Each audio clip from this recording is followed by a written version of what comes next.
You're not meeting the ball at the right time because you're too focused on the spin, thinking that's why you're missing.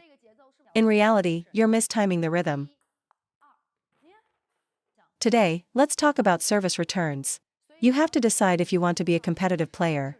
To improve, you must be willing to lose some games along the way. My coach once told me, if you don't change your game, your level never will. You can win by simply pushing or blocking, but you won't get better without evolving your technique. The kids I coach learn to attack after a single push, because even if they can't loop now, they will eventually. If you only get used to pushing, you'll only ever push.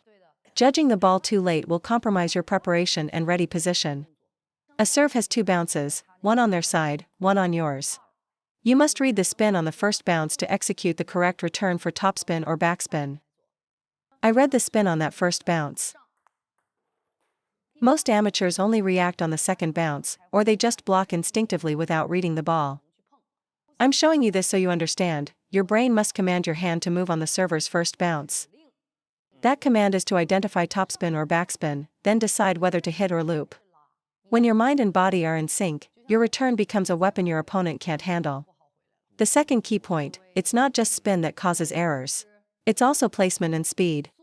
With the exact same serve, why can I return it from one spot but not another? It's because you're making contact from different positions. The error is due to an inconsistent contact point. So, set a standard: for every backhand return, your contact point should be in front of your left thigh. This forces you to use your footwork to find that ideal contact point, whether the serve is to the middle or wide. Give yourself one standard. Don't loop from a different position every time. My standard backhand takeback is at my left thigh. No matter the serve, I move to hit from that exact spot. This trains you to find the ball. Without this standard, your body won't move, and you'll just reach with your arm, causing errors. My standard is a backswing at my left thigh. My feet get me into position to guarantee I hit the ball there. For the forehand, the standard is to keep your elbow one palm's width from your body. Always maintain this frame on your receive. From there, use your core and footwork to move to the ball while keeping your structure stable. It will feel difficult at first, but with practice, it will become second nature. You make errors on backspin because your stroke's start and end points are inconsistent, even on the same spin. The same applies to topspin. Just raise your swing proportionally, but always keep your arm structure consistent. An unstable arm frame will destroy your mental game on returns. Miss 2 or 3, and your confidence will collapse. The third key point, after position, is rhythm. A slow serve has a 1-2 rhythm. Your backswing must match that rhythm. The problem is your timing is off. You're too fast for slow serves and too slow for fast serves. To fix this, when the serve is faster, you must accelerate your backswing to match its 1-2 rhythm. The tempo of your backswing must match the tempo of the serve's first and second bounces. You miss short serves because their rhythm is slow, but you rush into attack, which causes a high error rate. On short serves, I match my timing to the ball's slow rhythm to make clean contact. The same applies to fast backspin serves. Their rhythm is a quick 1-2, but your stroke is too slow. You must increase your swing frequency to match it. You're not meeting the ball at the right time because you're too focused on the spin, thinking that's why you're missing. In reality, you're mistiming the rhythm. You're rushing the slow serves and getting jammed by the fast ones. So, master your placement and rhythm first. Reading topspin and backspin is the easier part. Many players can handle spin in practice, but they fall apart against a new opponent in a match. Your errors are coming from poor placement and rhythm. Spin is a secondary factor. A serve to the short corner has a slow 1-2 rhythm. If you use a fast, deep serve rhythm, you'll miss it.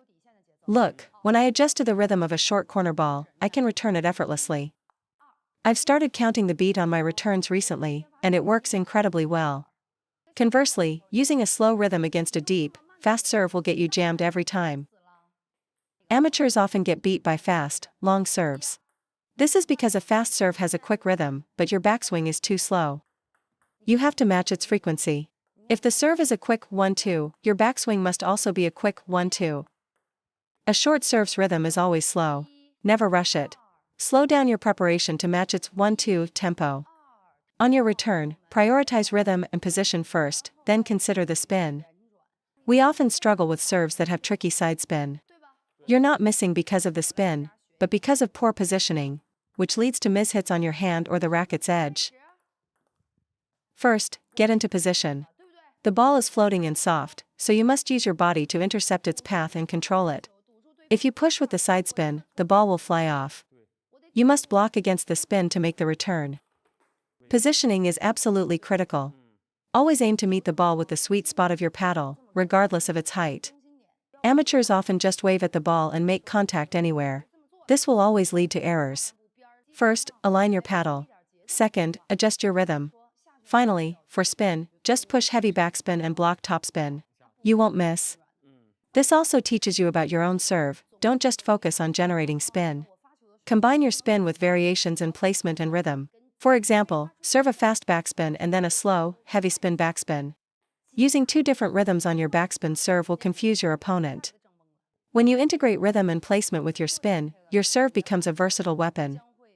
The third reason for errors on your receive is the spin itself. The first problem is that you try to force every return with a rigid, hard stroke. You could absorb the spin with a soft touch like a chopper, but instead you fight it with a stiff hand. If your hand is stiff on returns, you must learn to develop a softer touch. A soft touch is not just passive blocking. Let me explain what soft really means. A hard hand means gripping the racket with maximum tension from start to finish. A soft hand means gripping with about 50% pressure and using a constant, smooth speed throughout the stroke. Soft means 50% grip pressure and a constant speed from backswing to follow through, with no sudden acceleration or burst of power. In a match, when you're late to a short serve, you're on the defensive. You can't attack it with a heavy spinny push like in practice. If you're late and still try to force the spin, you will make an error. Plus, many amateur serves are illegal. Since you can't always call them, developing a soft, adaptable touch is your best defense. Second, you miss because you only think in terms of topspin or backspin. Many serves are no spin or low spin. You must learn to recognize these. Against a no-spin ball, don't push straight forward or down. Instead, push slightly to the side to control the trajectory. Pushing sideways creates a downward arc and increases dwell time, so the ball doesn't shoot off your racket. If you're looping it out or hitting it in the net, you can use a backhand rip. For pure topspin, rip from chest height. If it has some backspin, lower your contact point to your stomach. If you still hit the net, it's heavy backspin. Lower your contact point to your abdomen, and the ball will clear the net. So the rule for these in-between spins is, push to the side. And for backhand attacks, use your stomach as the base contact height and adjust down for more backspin. The third reason you miss is that there's too much space between you and the ball. On a half-long serve, you stand too far back, making control impossible.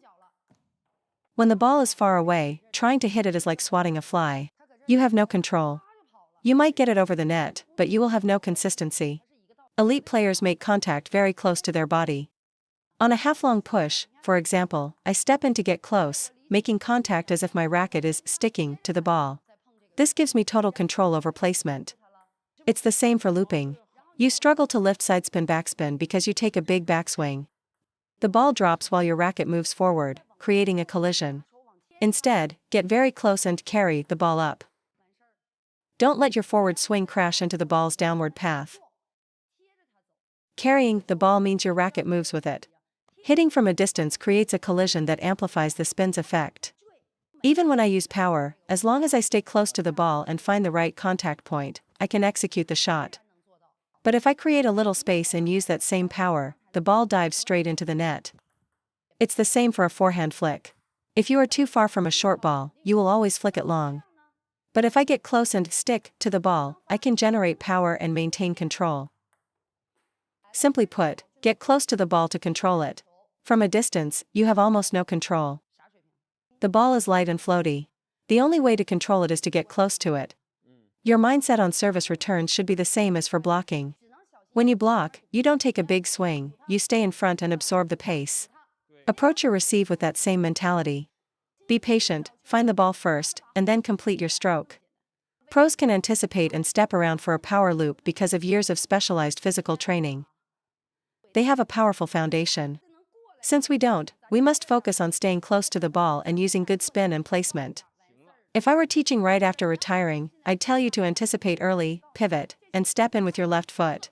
Bring your right foot up to shift your weight, close your racket angle, and hit flat without brushing the ball. That's correct for a pro, but it's not a realistic strategy for most of us.